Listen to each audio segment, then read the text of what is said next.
Polemik berlarut antara musisi dan pencipta lagu terkait hak cipta dan royalti belum juga mereda. Multitafsir aturan memicu kegalauan tak hanya di kalangan penyanyi, tetapi seluruh ekosistem industri musik tanah air.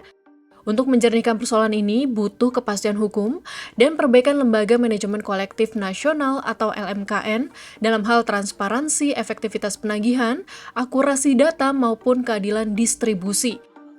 Demikian benang merah diskusi bertema perlindungan hak cipta lagu, musik, dan hak terkait, menata performing rights dalam dinamika perkembangan industri lagu dan musik yang diselenggarakan Ikatan Alumni Fakultas Hukum UI, Perfilma Fakultas Hukum UI, dan Harian Kompas di Kompas Institut Jakarta Senin 28 Juli 2025. Kegiatan tersebut dihadiri para pemangku kepentingan, seperti Direktur Jenderal Kekayaan Intelektual Kementerian Hukum Razilu, Dekan Fakultas Hukum Universitas Indonesia Parulian P. Aritonang, mantan Ketua Umum Federasi Serikat Musisi Indonesia Chandra Darusman, Ketua LMKN Dharma Oratmangun, serta Komisioner Bidang Hukum dan Ligitasi LMKN Marcel Siahaan. Selain itu, hadir pula anggota Komisi 10 DPR dari fraksi Partai Demokrasi Indonesia Perjuangan Once Mekel dan para musisi seperti Bunga Citra Lestari, Satrio Yudi Wahyono alias Piu, dan Semi Simorangkir.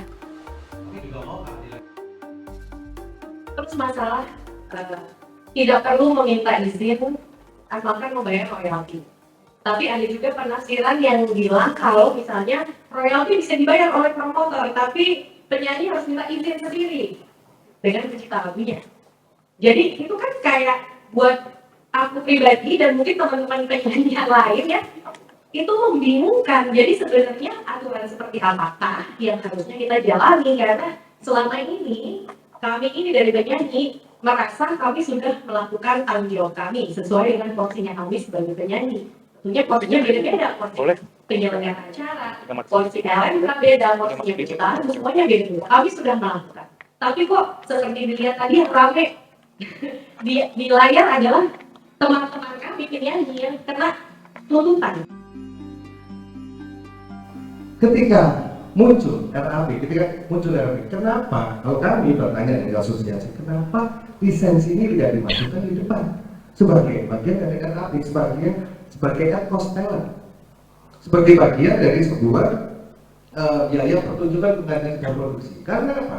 Karena yang terjadi sekarang ini, koreksi kalau saya salah, dari pengumpulan royalti, dari pengkolekan royalti yang dilakukan oleh LMKN/LMK, mohon izin kalau saya salah Mas Adi, itu dilakukan sesuai dengan SK Kemenkumham tahun 2016 yang belum direvisi sampai sekarang, itu diambil setelah acara.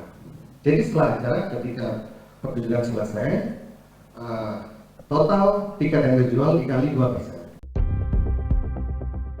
Ketidakpastian hukum menciptakan rasa takut di kalangan penyanyi. Apalagi berkaca dari kasus Agnes Monica, selaku penyanyi yang berdasar putusan Pengadilan Niaga Jakarta, diwajibkan membayar denda sebesar 1,5 miliar rupiah karena pihak promotor tidak membayarkan royalti kepada pencipta lagu.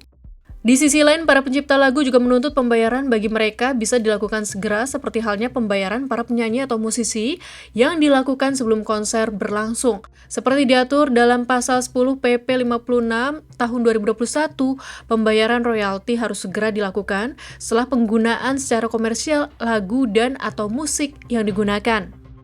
Baik pencipta lagu atau musisi memiliki pandangan berbeda terkait pihak yang seharusnya membayar royalti dan waktu pembayaran. Perbedaan penafsiran Undang-Undang Hak Cipta tersebut menunjukkan bahwa setiap pihak perlu satu frekuensi dalam memahami aturan agar tidak memicu konflik berkepanjangan. Apalagi polemik yang terus bergulir ini berefek domino dan melebar ke para pengelola hotel dan kafe terkait pemutaran lagu di tempat komersial. Hal ini berkaca dari kasus pidana yang menjerat manajemen Migacuan di Bali beberapa waktu terakhir. Terkait hal ini, penyanyi sekaligus anggota DPR RI Komisi 10 Once Mekel mengatakan parlemen tengah menggodok revisi Undang-Undang Hak Cipta yang ditargetkan selesai tahun ini. Saya sih berharap saya akan mengawal ini semua untuk khususnya bagaimana merapikan daripada redaksi aturan ini dalam rancangan undang-undang yang sedang digodok ya sekarang ini ya. Iya pastinya begitu, karena Karena sekarang ini sebagai informasi rancangan undang hak cipta ini revisi ya, bisa dikatakan begitu. Bedanya adalah dengan undang-undang, revisi itu hanya menyangkut hal-hal yang spesifik, bukan sebuah undang-undang baru. Nah, bedanya begini, rekan-rekan, kalau dia berbentuk undang-undang yang benar-benar baru, itu lebih komprehensif. Ini kita targetnya adalah revisi, artinya tidak lebih dari 50%. Kalau 50% lebih, maka ini akan menjadi undang-undang baru. Dan pembicaraan harus menjadi sangat komprehensif dan mungkin akan makan waktu lama. Targetnya adalah sebenarnya revisi undang-undang ini, jika tidak ada perubahan ya, ini akan selesai dalam tahun ini juga, karena dia sudah masuk dalam prolegnas prioritas. Saya belum tahu perkembangan yang terakhir, yang jelas sudah menjadi perhatian besar di DPR untuk membahas ini. Sekarang ini tahapnya ada dalam tahap penyusunan. Di sisi lain, transparansi dan akuntabilitas LMKN dan LMK sebagai lembaga yang berwenang mengumpulkan royalti juga dipertanyakan. Chandra Darusman menyoroti persoalan transparansi LMK dan LMKN. Menurutnya, lembaga tersebut harus diaudit menggunakan tenaga profesional luar negeri yang biasa digunakan oleh LMK Belanda. Chandra juga mengusulkan moratorium LMK baru, sebab menambah LMK baru justru hanya memberikan lapangan kerja pada middleman alias broker. Menurutnya, ini hanya bakal berdampak negatif. Adapun Marcel Sihan selaku Komisioner Bidang Hukum dan Ligitasi LMKN menyarankan digitalisasi data terpadu di LMKN untuk mempercepat dan mengefektifkan distribusi royalti.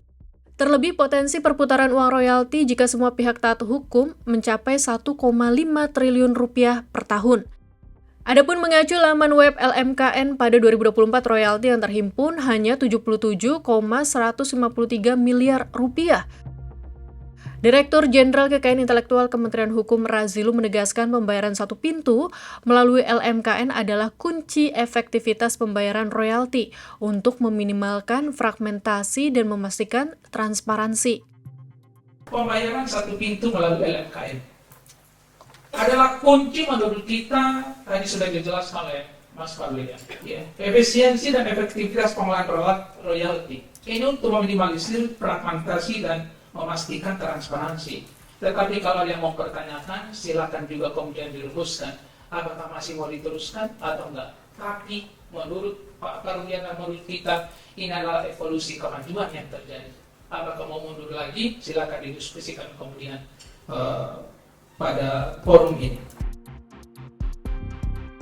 Razilu juga berharap diskusi antar pemangku kepentingan dapat memberikan pandangan untuk memperbaiki ekosistem industri musik Indonesia. Hasil diskusi dapat menjadi bahan rekomendasi dan masukan untuk merevisi Undang-Undang Hak Cipta.